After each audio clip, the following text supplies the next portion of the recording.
السلام علیکم ورحمۃ اللہ وبرکاتہ۔ الحمدللہ وحدہ والصلاة والسلام علی من لا نبی بعدہ، اما بعد فاعوذ باللہ من الشیطان الرجیم، بسم اللہ الرحمن الرحیم۔ قل ان الموت الذی تفرون منہ فإنه ملاقیکم ثم تردون إلی عالم الغیب والشہادہ فینبئکم بما کنتم تعملون۔ وقال النبی صلی اللہ علیہ وسلم کن فی الدنیا کأنک غریب او عابر سبیل۔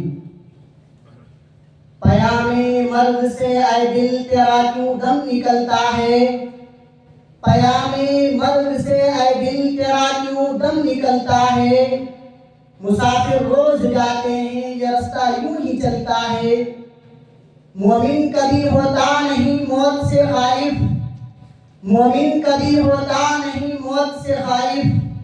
ایمان کا جوہر ہے بس اللہ سے ڈرنا، عمل سے زندگی پر غافلوں کا فخر کرنا ہے، عمل سے زندگی پر غافلوں کا فخر کرنا ہے۔ یہ جینا کوئی جینا ہے جس کے ساتھ مرنا ہے۔ جگہ کی لگانے کی دنیا نہیں ہے، جگہ کی لگانے کی دنیا نہیں ہے، یہ عبرت کی جا ہے تماشا نہیں ہے۔ ایک دن مرنا ہے آخر موت ہے، کر لے جو کرنا ہے آخر موت ہے۔ محترم اساتذہ اکرام اور تشریف لائے ہوئے مہمانان اعظام اور میرے عزیز دوستوں، یہ دنیا جس میں ہم اور آپ بستے ہیں اللہ نے پیدا کی ہے۔ اللہ نے اس دنیا میں طرح طرح کی مخلوقات پیدا کی ہے۔ مخلوقات میں کسی کا درجہ بڑا بنایا اور کسی کا کم۔ اللہ نے انسان کو اشرف المخلوقات بنایا، لہذا اس کے اوپر ذمہ داریاں بھی زیادہ ہیں اور اس کے فرائض بھی بے شمار ہیں۔ اللہ نے انسان کو مکرم بنایا، اس کو بزرگی و مرتبہ کا حامل بنایا، اسی لیے وہ اللہ کے سامنے جواب دے بھی سب سے زیادہ ہے۔ انسان غیر ذمہ دارانہ زندگی نہیں گزار سکتا، وہ قدم قدم پر اپنے اعمال کا جواب دے ہے۔ اس سے اس کے ہر عمل اور حرکت و سکون کے متعلق پوچھا جائے گا، اس نے کیا بات صحیح کی اور کیا غلط، اس کا کس چیز کی طرف نظر ڈالنا جائز تھا اور کدھر ناجائز تھا، اس نے کون سا قدم صحیح اٹھایا اور کون سا غلط، اس نے کس معاملے میں اپنے دستاویزوں کو صحیح استعمال کیا اور کس میں غلط، اس کے کون سے اعمال جائز تھے اور کون سے ناجائز۔ مگر اس سے پہلے انسان کو موت کے بھیانک منظر سے گزرنا ہے جو ہر جاندار کے لیے کتنا بھیانک اور کیسا خطرناک لفظ ہے۔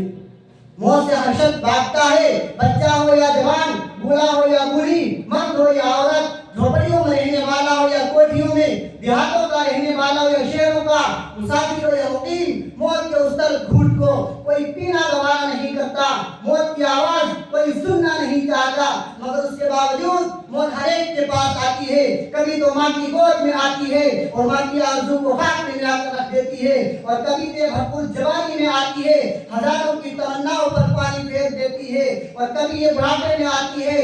غرض موت کا مزہ ہر ایک کو چکھنا ہے۔ اللہ رب العزت ارشاد فرماتا ہے کل نفس ذائقۃ الموت۔ موت سے بھاگ کر کوئی اپنے آپ کو بچا نہیں سکتا۔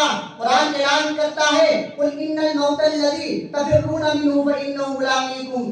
اے نبی جی فرما دیجئے کہ جس موت سے تم فرار کرتے ہو وہ کہیں ضرور ملے گی۔ اگر تم نے خدا اور اس کے رسول کی اطاعت و فرما برداری میں زندگی گزاری تو نامہ اعمال تمہارے دائیں ہاتھ میں دیا جائے گا اور فرشتوں سے کہا جائے گا اسے لے جاؤ اور جنت میں داخل کر دو، اور یہ پیغام سنا دو کہ اب کبھی بھی تمہیں موت نہیں آئے گی۔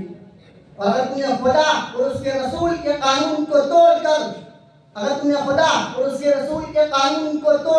مخلوق خدا کو تکلیف دینے میں زندگی گزاری، تم نے حلال کو حلال اور حرام کو حرام نہیں سمجھا تھا، رشوت اور سود سے تم نے اپنی جیب کو بھرا تھا، تو کل قیامت کے دن ناکامی کا جھنڈا پیچھے کی طرف سے بائیں ہاتھ میں پکڑا دیا جائے گا اور فرشتوں سے کہا جائے گا اس کمبخت کو لے جاؤ جہنم میں اونگا ڈال دو۔ انسان یہ نہ سمجھے کہ مرنے کے بعد اس سے بعد کچھ نہیں ہوگی، اس کو اس کے اعمال کی جزا و سزا نہ ملے گی۔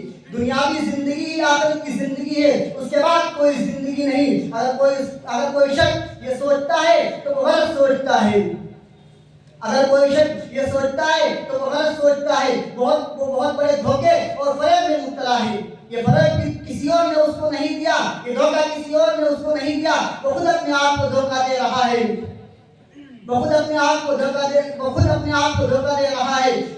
آخرت وہ خود اپنے آپ کو دھوکہ دے رہا ہے۔ قرآن اعلان کرتا ہے کل نفس ذائقۃ الموت وانما توفون اجورکم یوم القیامہ فمن زحزح عن النار وادخل الجنۃ فقد فاز وما الحیاۃ الدنیا الا متاع الغرور۔